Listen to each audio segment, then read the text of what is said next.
ನಮಸ್ತೆ. ಇವತ್ತಿನ ರೆಸಿಪಿ ರಾಗಿ ಮುದ್ದೆ, ಅದರ ಜೊತೆಗೆ ಹುರುಳಿಕಾಳು ಸಾರು ಹೇಗೆ ಮಾಡೋದಂತ ನೋಡೋಣ ಬನ್ನಿ. ಇದರ ಬೆನಿಫಿಟ್ ಏನಂದ್ರೆ ಮೂಳೆಗಳು ಸ್ಟ್ರಾಂಗ್ ಆಗುತ್ತೆ. ಇದರಲ್ಲಿ ರಿಚ್ ಕ್ಯಾಲ್ಶಿಯಂ ಇರುತ್ತೆ. ನೋಡಿ, ಈ ಥರ ತುಪ್ಪದ ಜೊತೆ ಸವರ್ಕೊಂಡು ತಿಂದರೆ ಸಖತ್ತಾಗಿರುತ್ತೆ. ಬನ್ನಿ ಹೇಗೆ ಮಾಡೋದಂತ ನೋಡೋಣ. ಮೊದಲಿಗೆ ಒಂದು ಜಾರ್ನಲ್ಲಿ ಅರ್ಧ ಕಪ್ನಷ್ಟು ಹಸಿ ಕೊಬ್ಬರಿ, ಅರ್ಧ ಕಪ್ನಷ್ಟು ಈರುಳ್ಳಿ ಮತ್ತು ಅರ್ಧ ಕಪ್ನಷ್ಟು ಟೊಮೆಟೊ, ಸ್ವಲ್ಪ ಕೊತ್ತಂಬರಿ ಸೊಪ್ಪು, 1 ಟೀ ಸ್ಪೂನ್ ಜೀರಿಗೆ, ಸ್ವಲ್ಪ ಹುಣಸೆ ಹಣ್ಣು, 2 ಟೀ ಸ್ಪೂನ್ ಸಾಂಬಾರ್ ಪೌಡರ್ ಮತ್ತು ಅದಕ್ಕೆ ಸ್ವಲ್ಪ ನೀರು ಹಾಕ್ಕೊಳ್ಳಿ. ಜಾರ್ ಲಿಡ್ ಕ್ಲೋಸ್ ಮಾಡಿ ನುಣ್ಣಾಗಿ ರುಬ್ಕೊಳ್ಳಿ. ನೋಡಿ, ಈ ಥರ ನುಣ್ಣಾಗಿ ರುಬ್ಕೊಳ್ಬೇಕು. ಇವಾಗ ಸಾಂಬಾರು ರೆಡಿ ಮಾಡ್ಕೊಳ್ಳೋಣ. ಕಪ್ನಷ್ಟು ಹುರುಳಿಕಾಳನ್ನ ತಗೊಂಡು ಈ ಥರ ಬಿಸಿ ಮಾಡ್ಕೋಬೇಕು. ಹುರುಳಿಕಾಳು ಇರದೇ ಇದ್ದಾಗ ಬ್ರೌನ್ ಕಲರ್ ಬರುತ್ತಲ್ಲ, ಅದನ್ನು ಬೇಕಾದರೂ ತೊಗೋಬೋದು. ಕಾಳನ್ನು ನಾನು ತೊಳೆದ್ಬಿಟ್ಟು ಹಾಕಿದ್ದೀನಿ. ಇಲ್ಲ, ಸ್ವಲ್ಪ ಹಸಿ ಹೋಗೋವರೆಗೂ ಬಿಸಿ ಮಾಡ್ಕೊಳ್ಳಿ. ಬಿಸಿ ಆದಮೇಲೆ ಒಂದು ಪಾತ್ರೆಯಲ್ಲಿ ಎತ್ತಿಡಿ.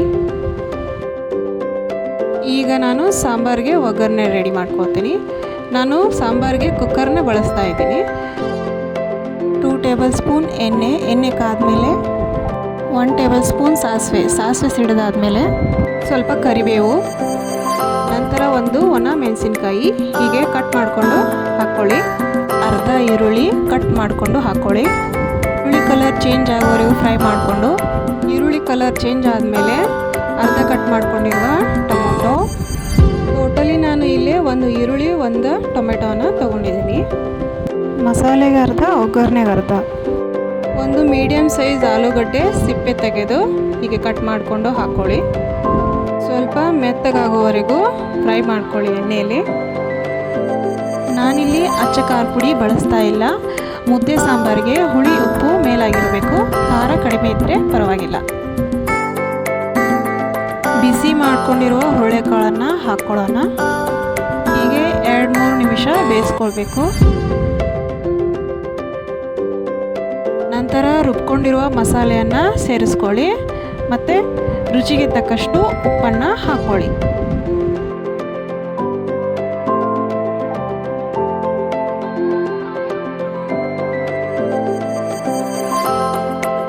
ಹಾಕಿರುವ ಎಲ್ಲ ಪದಾರ್ಥಗಳನ್ನು ಚೆನ್ನಾಗಿ ಮಿಕ್ಸ್ ಮಾಡಿಕೊಂಡು ಅದಕ್ಕೆ 2 ಕಪ್ ಆಗುವಷ್ಟು ನೀರನ್ನು ಹಾಕ್ಕೊಂಡು 5 ನಿಮಿಷ ಬೇಯಿಸ್ಕೊಳ್ಳಿ.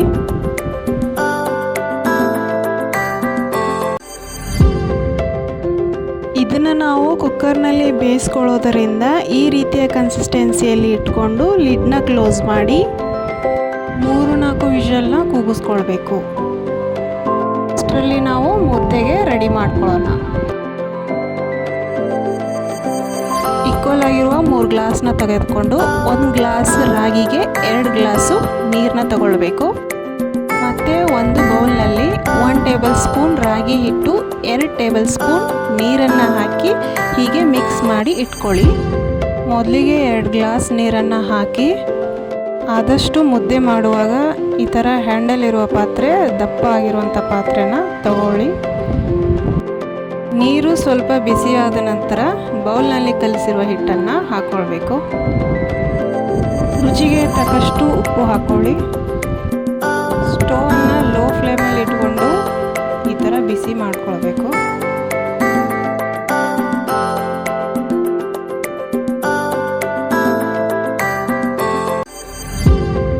ನೀರು ಕುದಿಯಲು ಸ್ಟಾರ್ಟ್ ಆದ ತಕ್ಷಣ 1 ಲೋಟ ರಾಗಿಯನ್ನು ಹಾಕ್ಕೊಳ್ಬೇಕು.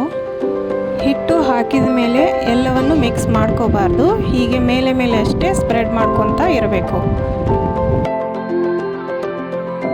ಹೀಗೆ 10 ನಿಮಿಷ ಕುದಿಸ್ಕೊಳ್ಬೇಕಾಗತ್ತೆ.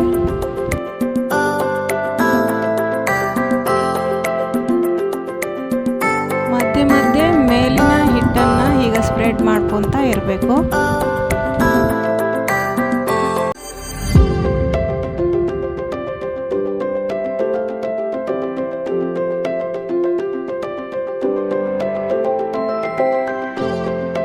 ಇನ್ನೇನು ನೀರು ಕಮ್ಮಿ ಆಗ್ತಾ ಬಂದಾಗ 1 ಟೀ ಸ್ಪೂನಷ್ಟು ತುಪ್ಪ ಹಾಕಿ.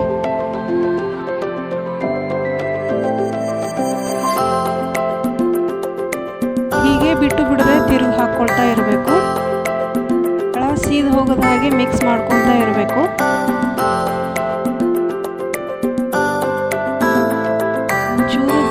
ಆಗದ ಹಾಗೆ ತಿರು ಹಾಕ್ತಾ ಇರಬೇಕು.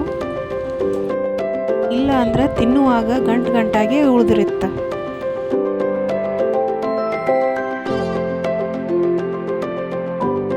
ತುಪ್ಪ ಹಾಕಲಿಕ್ಕೆ ಕಾರಣ ಏನಂದರೆ ಮುದ್ದೆ ತಟ್ಟುವಾಗ ಕೈಗೆ ಹತ್ತಲ್ಲ. ಹೀಗೆ ಸಾಫ್ಟಾಗಿ 5 ನಿಮಿಷ ತಿರು ಹಾಕ್ತಾ ಇರಬೇಕು. ಗ್ಯಾಸ್ ಸ್ಟವ್ ಯಾವಾಗಲೂ ಲೋ ಫ್ಲೇಮಲ್ಲೇ ಇಟ್ಕೊಳ್ಳಿ. ಈ ಕನ್ಸಿಸ್ಟೆನ್ಸಿಯಲ್ಲಿ ಮುದ್ದೆ ಬರಬೇಕು. ಹಿಟ್ಟು ಯಾವುದೇ ರೀತಿಯ ಗಂಟು ಹತ್ತಬಾರ್ದು. ಓಕೆ, ಈಗ 2 ನಿಮಿಷ ಲಿಡ್ ಕ್ಲೋಸ್ ಮಾಡಿ ಸ್ಟವ್ ಆಫ್ ಮಾಡಿ. ವಾವ್, ನೋಡಿ ಸ್ವಲ್ಪ ಅದ್ರ ಕೈಗೆ ಹತ್ತುತ್ತಾ ಈ ಥರ ಮುದ್ದೆ ಬರಬೇಕು. ಮುದ್ದೆ ಬಿಸಿ ಇದ್ದಾಗ ತಟ್ಟಬೇಕು. ಹಾಗಾಗಿ ಒಂದು ಬೌಲ್ನ ಸಹಾಯದಿಂದ ಈ ಥರ ತಿರುಗಿಸ್ತಾ ಇರಬೇಕು. ಕೆಳಗೆ ಮೇಲೆ ಮಾಡ್ತಾ ಈ ಥರ ತಿರುಗಿಸ್ತಾ ಇರಬೇಕು.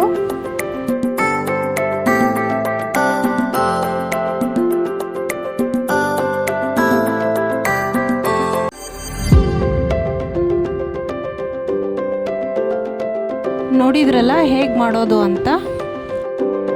ಈಗ ಈ ಥರ ಟ್ರಿಕ್ಸ್ ಬಳಸಿ ಯಾವುದೇ ರೀತಿ ಕಷ್ಟ ಆಗೋದಿಲ್ಲ.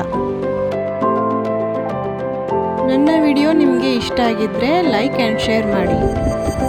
ನನ್ನ ಚಾನಲ್ನ ಹೀಗೆ ಸಪೋರ್ಟ್ ಮಾಡ್ತಾ ಇರಿ ಅಂತ ಹೇಳ್ತಾ ನೆಕ್ಸ್ಟ್ ರೆಸಿಪಿಯಲ್ಲಿ ಸಿಗ್ತೀನಿ. ಸಬ್ಸ್ಕ್ರೈಬ್ ಮರಿಬೇಡಿ, ಈಗಲೇ ಮಾಡಿ. Thank you.